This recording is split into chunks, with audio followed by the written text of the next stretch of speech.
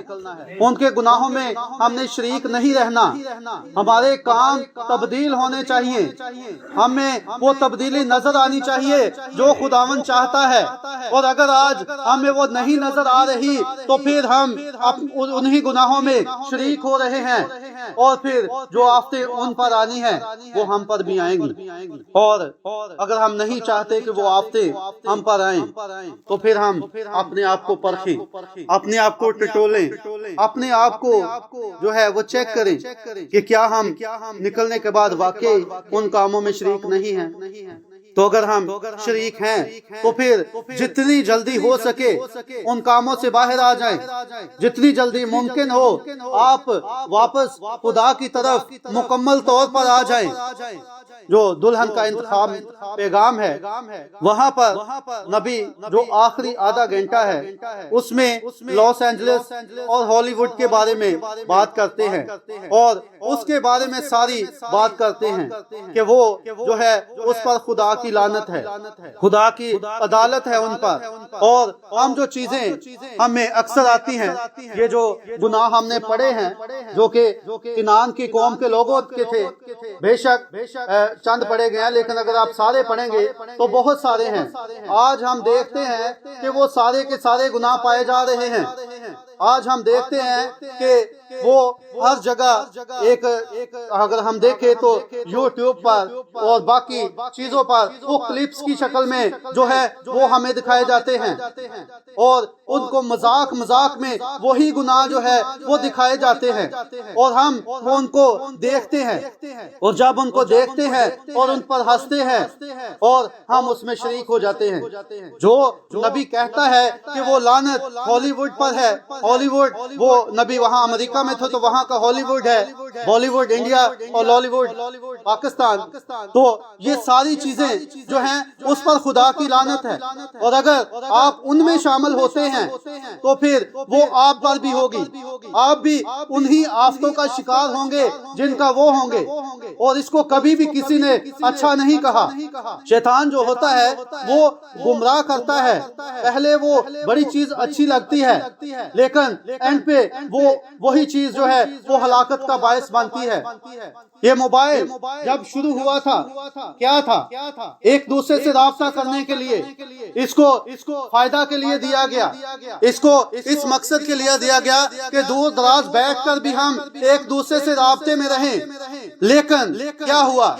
جیسے جیسے یہ جدید ہوتا گیا, جیسے جیسے آگے نئی ٹیکنالوجی آتی گئی, آج میرا خیال ہے کہ اس موبائل میں اتنا کچھ ہے اور اتنی وہ غلاظتیں ہیں, اتنی وہ گندگی ہے سوشل میڈیا پر اور ہر ایک چیز پر کہ اس کو سارے لوگ بڑے شوق سے دیکھتے ہیں.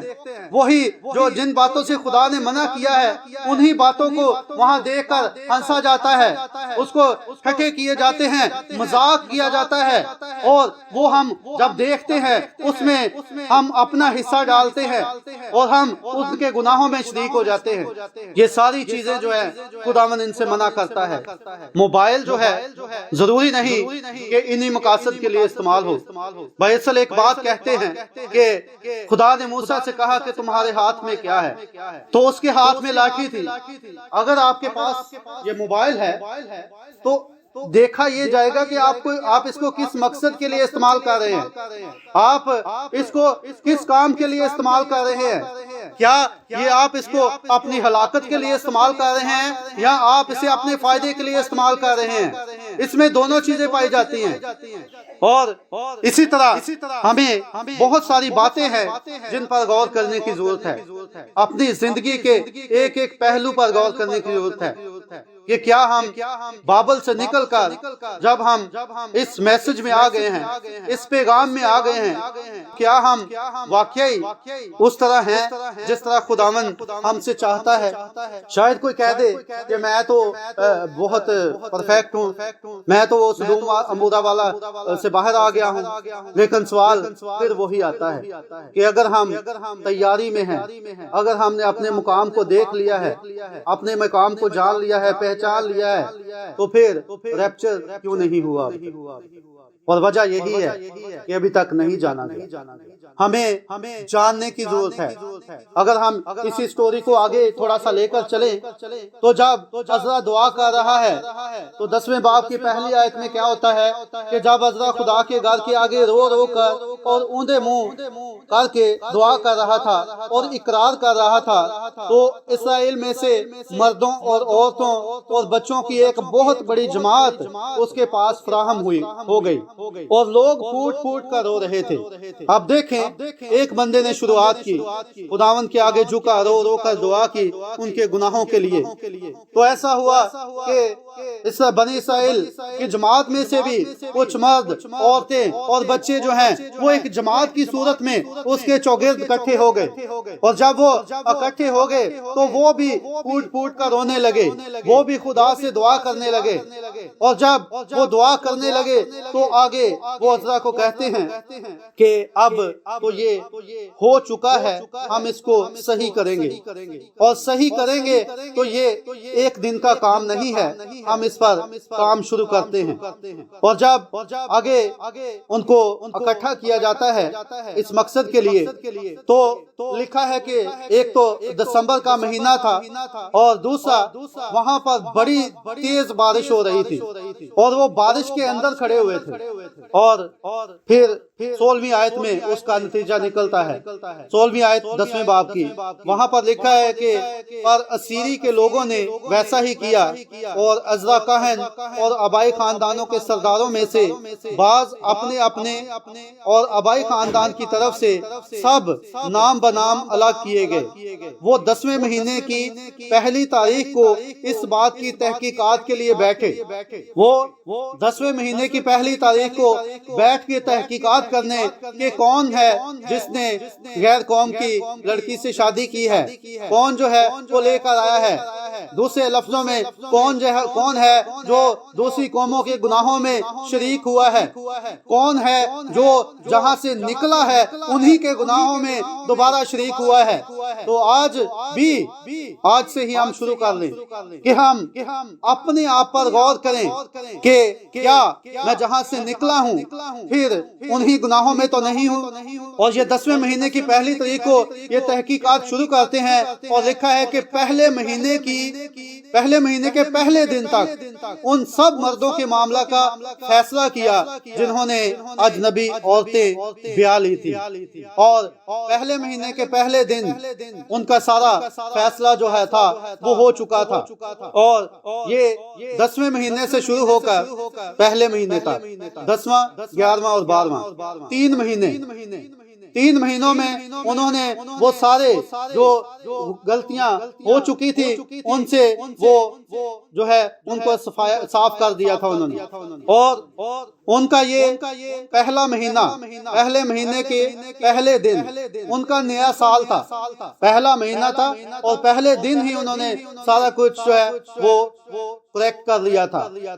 اور ہمارا بھی یہ شروعات ہوئی ہے اس سال کی، 2 ہفتے گزرے ہیں اس سال کو، تو ہمیں بھی ضرورت ہے، انہوں نے 10ویں مہینے سے شروع کیا اور پہلے مہینے تک، تو ہم پہلے مہینے سے شروع کریں اور آہستہ آہستہ ان تمام باتوں سے دور ہو جائیں جو خداوند کو ناپسند ہیں۔ اور جب ہم ان باتوں سے دور ہو جائیں گے، جب ہم اپنے مقام کو جان لیں گے تو ضرور وہ ریپچر ہو جائے گا جس کا ہمارے ساتھ وعدہ کیا گیا ہے۔ تو ضرورت اس بات کی ہے کہ ہم اپنے آپ کو تیار کریں، اپنے آپ کو ریپچر کے لیے تیاری ہے اس کو ہم اپنی زندگی میں لیں، اور جب ہم لے لیں گے تو ضرور ہم اسے اپنے مقام کو حاصل کر لیں گے۔ جو نبی نے کہا کہ جب کلیسیا اپنے مقام کو جان لے گی تو وہ ریپچر ہو جائے گا۔ تو ہمیں کرنا کیا ہے؟ ہمیں وہ تمام رکاوٹیں دور کرنی ہیں جو کہ ریپچر میں دیر کر رہی ہیں۔ ہمیں اپنی زندگیوں سے وہ تمام چیزیں نکالنی ہیں جن کی وجہ سے ہمارا ریپچر لیٹ ہو رہا ہے۔ اور ہمیں جو ہے اسی طرح چلنا ہے جس طرح خداوند کہتا ہے۔ ایک آخری حوالہ دیکھیں گے، اس کے بعد ہم کلوز کریں گے اس کو۔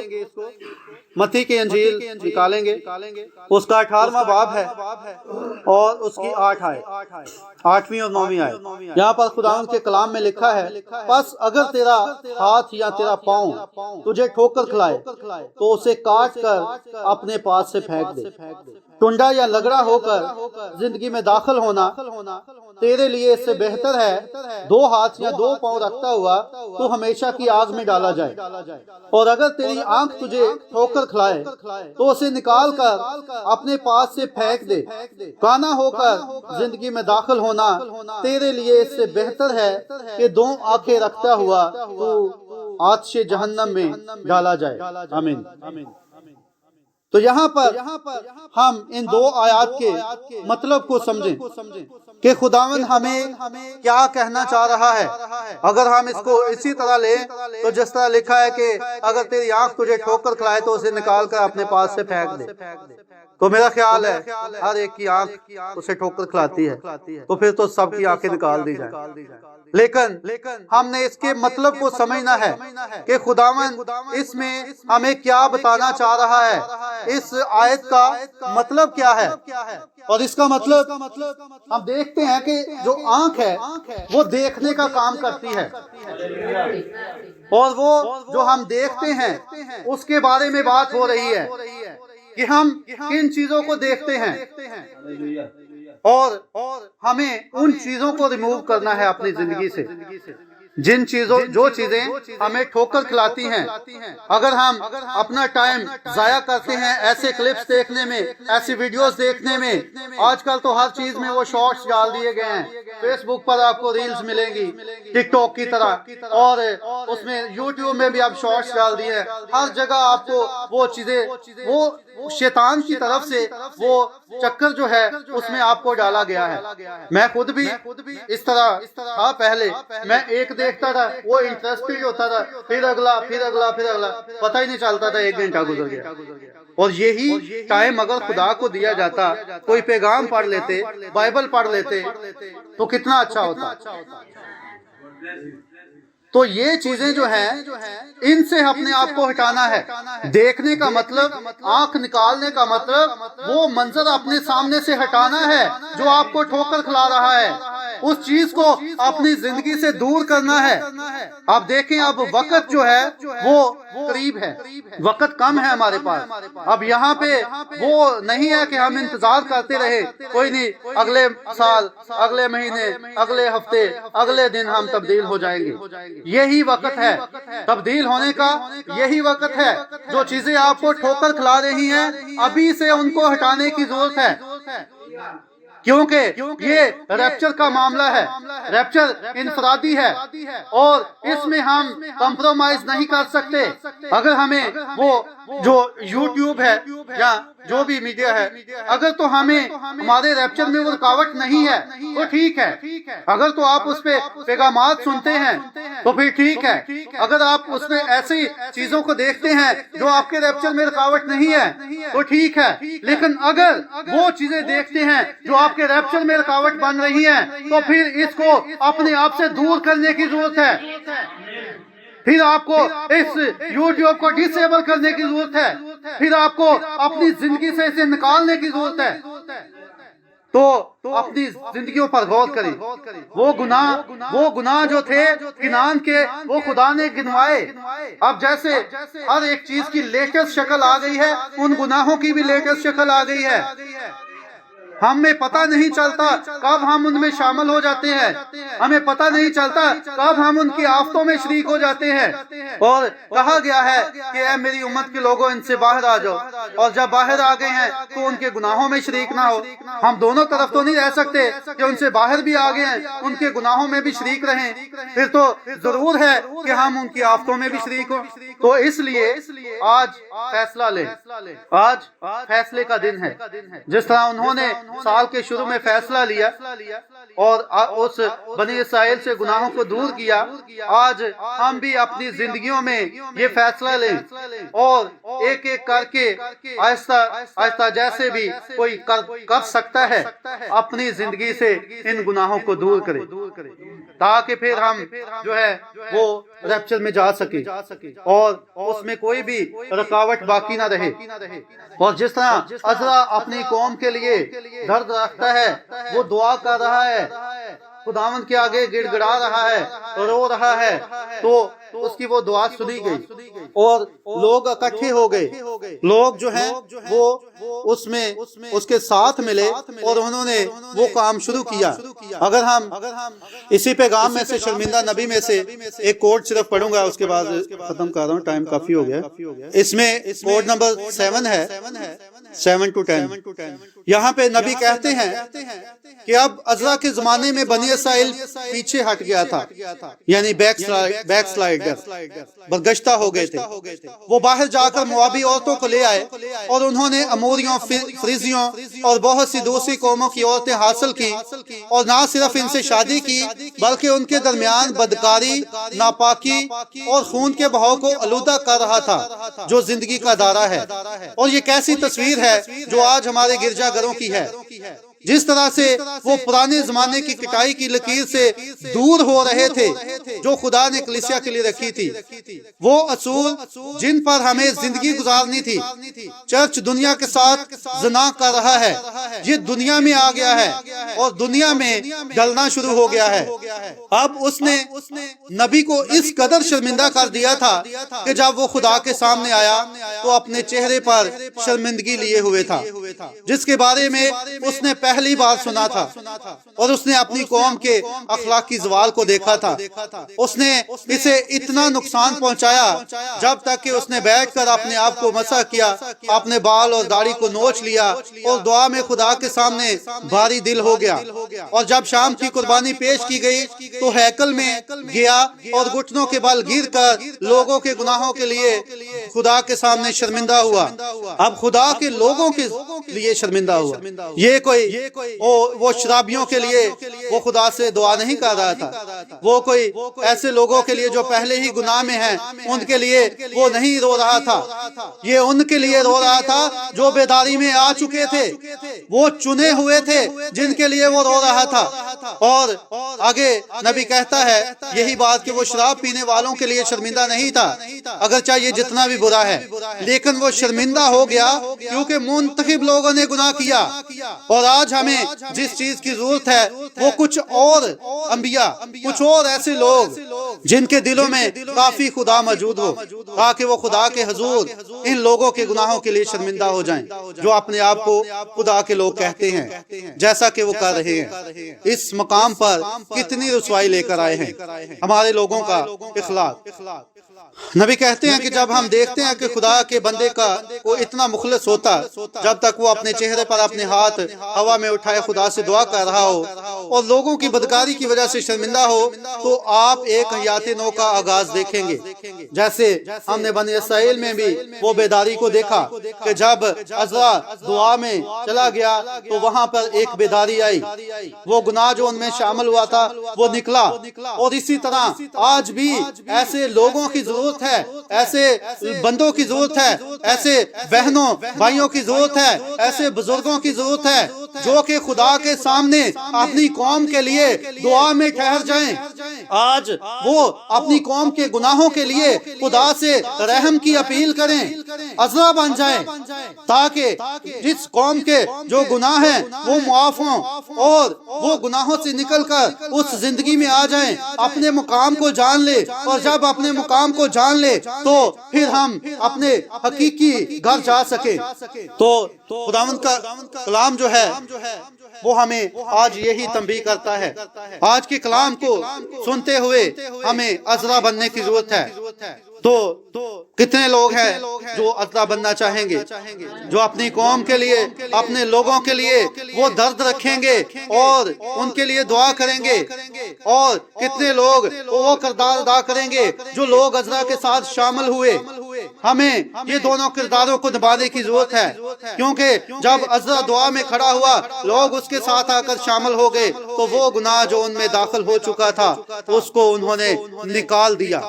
آج بھی ایسا ہی کرنے کی ضرورت ہے۔ آج اپنے آپ کو جانچیں اور اپنے آپ میں سوچیں کہ کئی بار ایسا ہو جاتا ہے کہ ہم گناہ کرتے ہیں، ہم ایسی چیزوں کو دیکھتے ہیں، کئی بار جو ہے وہ ہم ایسی چیز کو دیکھ لیتے ہیں جو دیکھنی نہیں چاہیے، اور اگر اس وقت بائبل پڑھ لی جاتی، کوئی پیغام سن لیا جاتا تو بہتر ہوتا۔